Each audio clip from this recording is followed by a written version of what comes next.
This is Rock and Roll English. Real people, real English. Here's your host, Martin Johnston.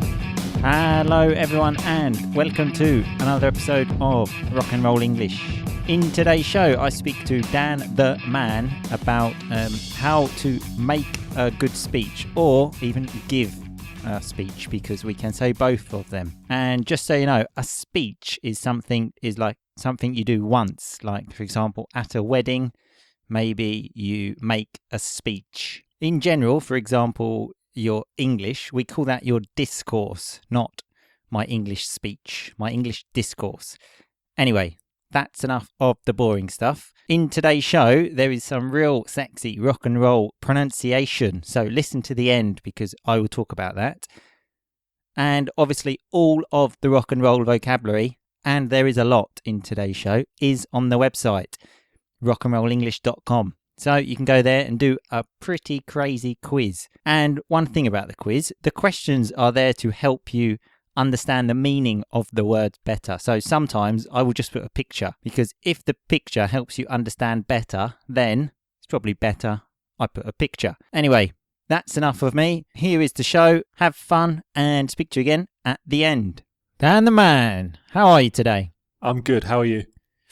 Always good. I feel like a winner after last week's podcast about how to be a winner. So great. Do you feel like a winner? I do, actually, yeah. Well, that's great. Did you see the picture I posted on Facebook of you and I? High-fiving. High-fiving, yeah? Yeah, it's very good. I just did that to make you feel like a winner because, you know, we know who the real winner is. But we don't need to talk about that. Let's move on with the show. How do we start the show, Dan? With a review. And do you think we have a review? Your record in guessing this has not been great recently. So do you think we have one? I would bet a lot of money that we do. Shit, I forgot I told you a few minutes ago that we actually do.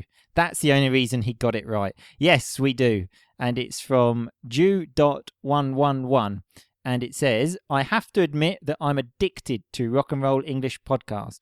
I can't wait to listen to the new episodes because I find it very useful and because Martin and Dan are very funny. I always find it strange that you're included in the funny thing. Strange, isn't it? I know. I'm very grateful that I was mentioned, to be honest. Well, yeah, you should be. You should be. Anyway, Dan, so do you know what... thanks, Jude.111 for the review. That was great. Anyway, so do you know what day is today, Dan? It's a very special day. No. Today is Professional Speakers Day. Oh, yeah. Okay, very big celebration in the world. And obviously you and I are professional speakers. So that's what we're going to do. We're going to do some speaking. Apparently you can celebrate this day by going and giving a speech.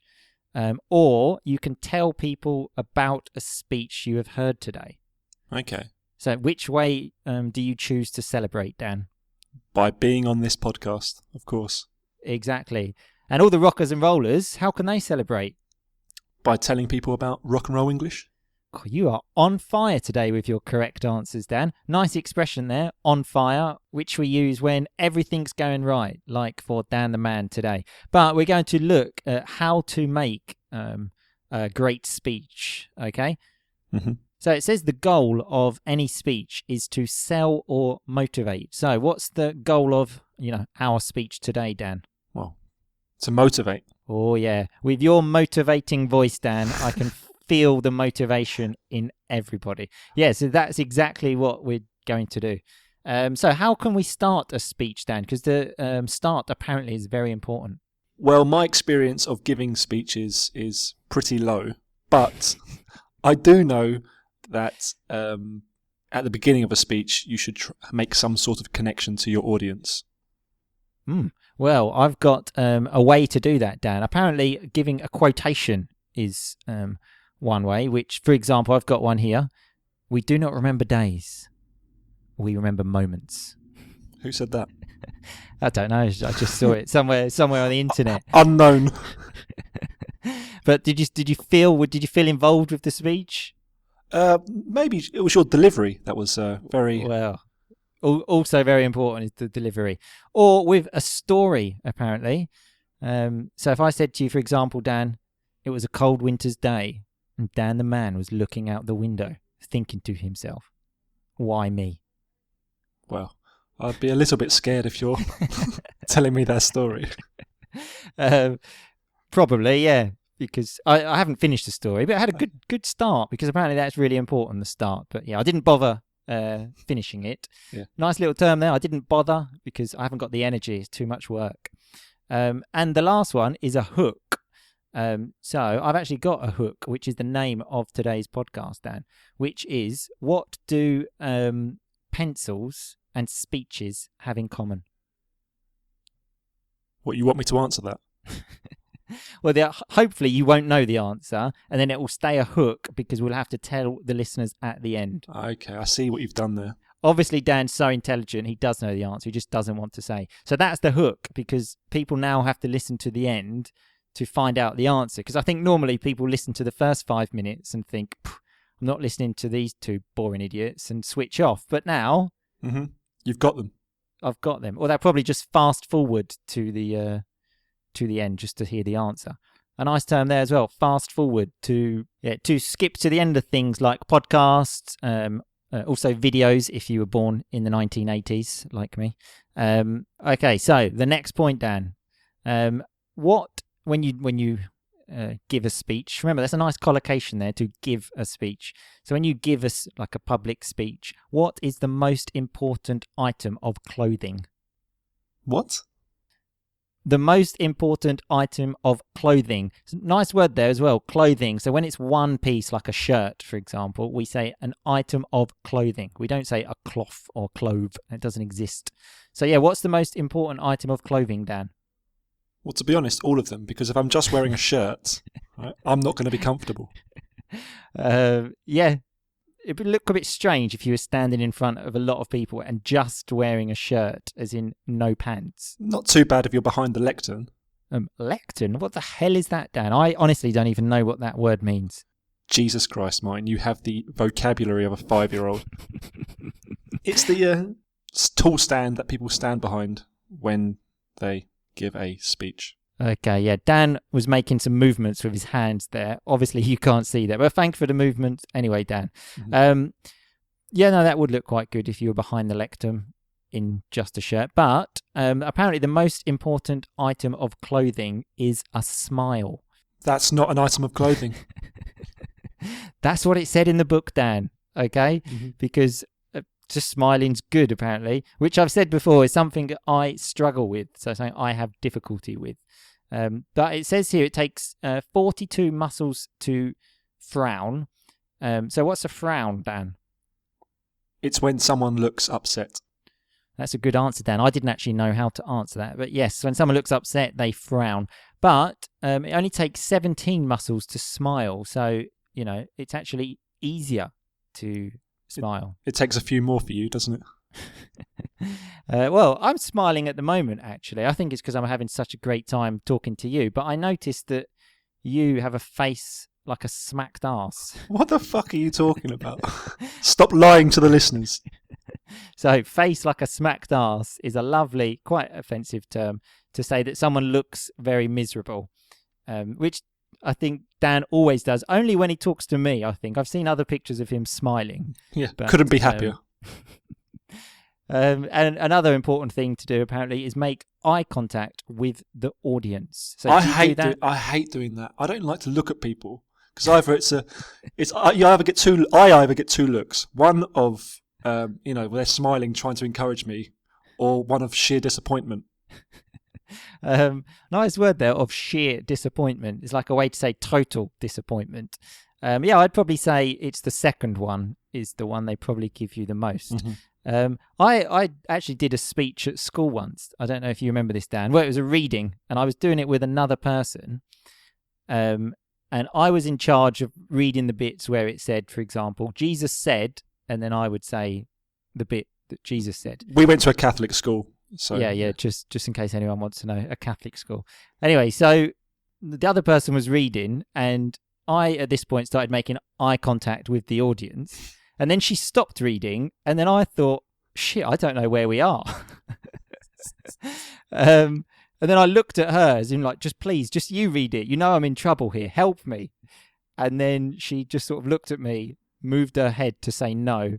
And there was like a good 1 minute, maybe 2 minute pause. And it was, oh God, it was so embarrassing. Yeah. And then I think that really changed everything in my school career, Dan, because I used to be quite a cool kid before that. But then after that, things just went wrong. And I think I had to start hanging around with you because the cool people wouldn't hang out with me anymore. I actually don't remember that. So you were on stage for a minute, just standing there. Yeah, it was great. It couldn't have been a minute. It couldn't have been. Well, it felt like about an hour, but anyway, that was a terrible moment. So obviously I like to share terrible moments, though, just because we're like one family on this show, aren't we, Dan? Well, I don't consider you family, that's for sure. Always such a nice person. So after that compliment, let's move on. I've got a statistic here, actually, that says apparently when you do a speech, 55% of it is visual, 38% is the tone of your voice, and 7% is on what you're saying. So basically, people don't listen to what we say. Mm. But 55% visual. This is a podcast, so they must have to imagine us. So, a question for the listeners: how do you imagine Dan's face right now? Probably on the toilet. Or like a smacked arse. Yes. Either one. Okay, so apparently we can engage the audience as well. That's also very important. So what ways could we engage an audience, Dan? Well, I guess by looking at them, but I hate doing that, so... Yeah, you don't seem to be that... or moving your hands. Or moving your hand. That's a good one, actually, Dan. Yeah, body language. I haven't even got that written down here, so yeah. Mm-hmm. Congratulations for your first intelligent answer. Yeah. Thank you. Yeah. Congratulations, mate. But the other way, apparently, is to ask questions to try and engage them, which is what I did a minute ago, actually, when I said, how do you imagine Dan's face? That was just natural, Dan. Mm-hmm. Yeah, well, you're a natural. Well, I'm a natural. A nice term, that. When you have a talent for something, people say, like, you're a natural. So, yeah, obviously I'm a natural when it comes to podcasting. And when it comes to being boring, Dan the man, you are natural. Thank you. That's the first compliment you've ever given me. You are welcome. Okay, so we've come more or less to the middle of the podcast now. So is the middle of the speech important, Dan? I have no idea. I've told you I don't know anything about this. For once, actually, I sent Dan some of the questions that I will ask him during the podcast, hoping he would prepare. And hang on. You sent me the email, and on the first line of the email was, don't look into this too much. So I didn't look into it at all. So to look into something, obviously, is to do research. Yeah, you didn't have to look into it, but think of an answer. Anyway, apparently the middle is not important because apparently it says here, when you read a book, no one reads to get to the middle, Dan. It's the beginning and the end, which is special. Does that mean no one's listening to us now? Oh, I think so, yeah, because we gave them the hook at the start, so that was good, and they've probably gone straight to the end and aren't listening to this bit. So, yeah, we could just be saying anything now. And the next one, obviously, I mean, this goes without saying, really. Nice term there, to go without saying something that's obvious, is practice. So, in your experience of speeches, Dan, how often did you practice and how did you practice? Well, I don't have hardly any experience. But you must have given one speech. Recently, actually, I gave a speech at a funeral. And I was told, actually, by my family, I was a nice happy note of the podcast here, Dan. Yes. And I was told, I was quite nervous about it. And I was told I was a natural. But I think they may have been lying to me because as I was giving this speech at the funeral, I managed to knock over the holy water. I actually feel bad now for laughing in this moment, but to knock over the water is obviously to hit it so it falls onto the floor. And it was more embarrassing when I went to pick it up because I was flustered. How can you pick up water? Well, no, it was like in a bottle. So my arms knocked it about 4 feet. I then ran over flustered, picked it up and dropped it again. It was just awful. So a nice word there again, flustered. It's when you're sort of confused, you don't know what you're doing because you feel under pressure, very much like Dan giving a speech at a funeral. Yep. But yeah, I feel bad for laughing, but that is funny. So, it's okay. Apparently as well, Dan, before you give a speech, the three most important things are this you need to think about. Okay, so why am I doing it? What do I want from it? And what do I want the audience to get from it? So I thought we could ask these questions about the podcast today, Dan. So, why are we doing it? Because it's fun. You sound like you are having so much fun. That's correct. Okay, what do we want from it? Sex, drugs, and rock and roll. Exactly, because, we don't have a lot of that in our life. So we need as much as we can, really, don't we? Exactly. Okay, so what do we want the audience to get from it, Dan? This is the important one. That's easy. Sex, drugs, and rock and roll. Yeah, I don't know how much sex you can get, or any of them, by listening to a podcast. That's a good question, actually. I wonder if anyone's listened to our podcast whilst having sex. That is a good question. Let us know if you have. That would be interesting. The most important, Dan, the correct answer to that was to make their lives 1% better. Okay, that's the philosophical answer. Just 1%. Well, if I can do that, I'm happy. If it's more, shoot me. Okay. Okay. I'll shoot you. Thanks. Okay, so the next one, Dan, is to change the tone and the pace of your voice. So the pace of your voice, by the way, is the speed. It's like a synonym for speed. And it doesn't stop there. It says to also use simple words, which is good for me because, as Dan the Man said earlier, I have the vocabulary of a 5-year-old in English. Luckily, Dan the Man supplies the rock and roll English.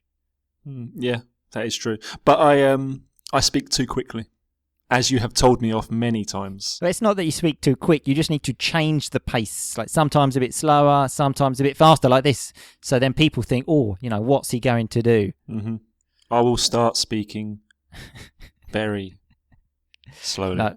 No, we don't. We love you for what you are, Dan. Well, not we, the listeners. Do you love me?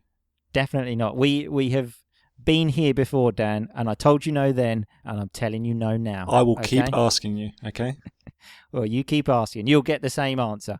So, are you good at public speaking, Dan? No, I've knocked over holy water during a funeral. Of course not. Yeah, good point. But you think you are good, don't you? Well, I don't want to blow my own trumpet. Some real rock and roll vocabulary there. I'm destroying you with the rock and roll vocabulary in today's podcast, Dan. Finally. So if you say, I don't want to blow my own trumpet, it means like you don't want to say you are so great. So yeah, I don't want to say I'm so great or blow my own trumpet, but yeah, you might. Mm-hmm. No, well, I practice a lot though. So when, for example, I've done speeches at weddings, I practice them a lot. Like me in front of a mirror about 100 times. Also, when I did that video of Santa Rosalia, if anyone saw that a few weeks ago, I practiced that a lot. Yeah, you were very good on that, I have to say. That's the one compliment I will ever give you. My problem is, whenever I go... Well, you didn't give me time to, just take in the moment of the compliment. You moved too quick. So let me just think about that compliment and let it just, sink in. So let it come into my body. Some more rock and roll vocabulary. Are you done? Yeah, it's sunk in now, so you can continue. Fantastic. My problem is, whenever I go anywhere near a stage, when in the past, when I used to, as I've told you before, when I used to play music, every time I go on stage, something bad happens. I remember one time I went on stage and I was the first one up there, and I went up because I was a little bit nervous, so I thought I'll just confront my fear, go up there. I went up there with my guitar, people were looking up, and I fell over the leads. So the leads are the wires. Oh, God. I said Dan the Man was a rock and roll star in the past. I went to one of his concerts once, and let me tell you, it was like the Rolling Stones in there. I was there with probably 2 other people, but the atmosphere was crazy. Oh, yeah, those 2 people, wow. Oh, yeah. They loved it. Oh, yeah. So, obviously the most important thing in a speech is the ending, Dan. I've got another nice quote here. Again, I don't know who it's from. We can just say it's from me, maybe. Says, ending a speech is like ending a love relationship. Any idiot can start one, but it takes considerable skill to end one. Wasn't that Oscar Wilde? I don't know. But I thought that was a great quote. But then he says, any idiot can start a love relationship. Well, You can't. Exactly. So, but you can fucking end them though, can't you? I never get the chance to end them. But yeah, so I don't know if... I obviously need to be something worse than an idiot, because if he says any idiot can start one, then I don't know what that makes me. Why don't we do a show on finding you love? Oh, sorry, Romeo. I forgot that you're such a Romeo these days. Well, I'm no longer single, so I want you to be happy. Oh, he has been waiting ages That's not true. to tell the world this. Finally. Yeah, that is right. So there will be a lot of disappointed rockers and rollers after today's podcast. So we're actually ending it on a bad note now, Dan, because everyone's so disappointed that you're not on the market anymore. I apologise. Well, that's all you can do. Anyway, thanks a lot for your time, Dan the Man, and we will see you soon. Yeah, I'll see you later. See you later. Oh, whoa, actually, the pencil or the lead, what is it? Good point. Oh, shit, I nearly forgot. Yeah, let's just remind the listeners of what the hook was. What does a pencil and a speech have in common? They both need to have a point. God, it wasn't worth staying to the end. I apologise if you've listened to that whole podcast for that hook. The quality of the hook is not important. The hook is important, Yeah. Okay? All right, anyway, thanks a lot for your time. All right, I'll see you later. See you later. Okay, so that was Dan the Man and me speaking about how to make a good speech. So let's look at some of that rock and roll vocabulary. At the beginning, I said to Dan, you are on fire with your correct answers. So when you are on fire, this is obviously a slang way to say like you are doing good and getting good results. Actually comes from a basketball game from the PlayStation, NBA Jam, when you got lots of baskets in a row. The commentator would say, "He's on fire!" That's right, he's on fire. And we had the word fast forward when I said people will fast forward to the end. If you fast forward this podcast, for example, it would probably sound like this. So if you did fast forward to the end for the hook, I hope you weren't too disappointed. And we had some nice collocations as well, actually, when I said to give a speech. Remember, you can give or make a speech. And the nicest one was an item of clothing. That is really sexy. We had a word that I didn't know today. So, everyone is learning here. Every day is a school day, which was the word lectern. There's a nice picture of that on the website. So, go there, have a look. And we had the word struggle again, which is quite a common one, which is when you have difficulty with something.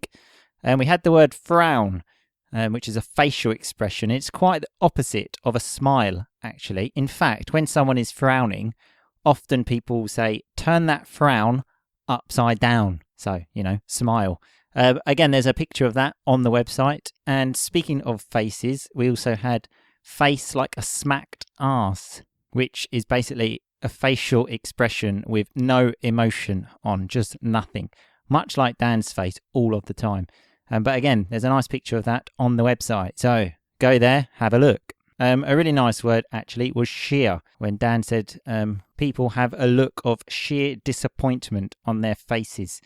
It's just another way to say, like, total disappointment. So it's obviously an adjective followed by a noun. We had the word natural, which is obviously a common word, but in this situation, it's a noun when Dan said that I am a natural at podcasting. So remember, if you are a natural, you have a natural gift from God, probably, about how to do something. You can be a natural at anything. We had the phrasal verb look into something when Dan said that before the podcast, I said to him, don't look into the answers too much, which was true, but I expected him to have, something. So that obviously means to do research. We had a very nice term when it said it goes without saying. I think Dan said that, which basically means it's obvious. If you say, for example, Rock and Roll English is a great podcast, probably I'll say, oh, yeah, It goes without saying. A very nice phrasal verb was knock over. So when you knock something over, that is when you unintentionally hit something and it hits the floor. Normally people knock over drinks and generally stuff like that. We had the word pace, which is a direct synonym of the word speed. I normally use football examples. So a footballer with pace is obviously a footballer with a lot of speed. Also, someone else that has a lot of pace is Usain Bolt, who unfortunately will not be running anymore. But Usain, we love you anyway. And the most serious piece of rock and roll vocabulary was when Dan said to me, "You think you're good at public speaking?" And I said, "Well, I don't want to blow my own trumpet." So that's a very nice way to say, basically, I don't want to say I'm great, but because it's generally used in this situation, people say, I don't want to say I'm great, but I will say I'm great. So if you want to be a little bit arrogant, this is like a nice way to do that, because it makes you sound a little bit less arrogant. So very useful. Another good phrasal verb was sink in. So often we use this with like news or things that you find out, and it basically just means when you have time to accept it, for example. Often it's actually used in not such a nice context when, I don't know, there's some bad news and you say, the news still hasn't sunk in yet. Like, I still can't believe it. And sunk is obviously the past of sink. And we also had the word leads, which is another word for wires. Again, picture on the website. And remember, you can go to that website, rockandrollenglish.com, to find all of these pictures I mentioned and some other great stuff, really. Anyway, thanks a lot for listening. We will be back next Monday, because remember, we are doing only one podcast a week at the moment, because I am in London at the moment, and I will be doing a course about how to teach English with technology. So hopefully I will do some other things for the site and probably, or hopefully, help you more. Oh, I nearly forgot the sexy pronunciation. When I was telling Dan about the disastrous speech I made at school, and I told him there was like 1 minute or 2 minutes of silence, he said this. It couldn't have been a minute. It couldn't have been. So if you listen there, he said it couldn't have been a minute. So that obviously means it could not have been. But in connected speech, we often say that very quickly and say it couldn't have been. It's obviously not important to speak like that, but to understand is important. So now I hope you understand. So have a great week. Remember to celebrate this public speaking day by, well, either making a speech or telling your friends about another one. For example, you could tell them about rock and roll English. That would be a great idea. But yeah, thanks for listening, and we will see you next week. In the meantime, just keep on rocking. Thanks so much for listening to Rock and Roll English. For more great content and to stay up to date, visit rockandrollenglish.com and facebook.com/rockandrollenglish. We'll catch you next time.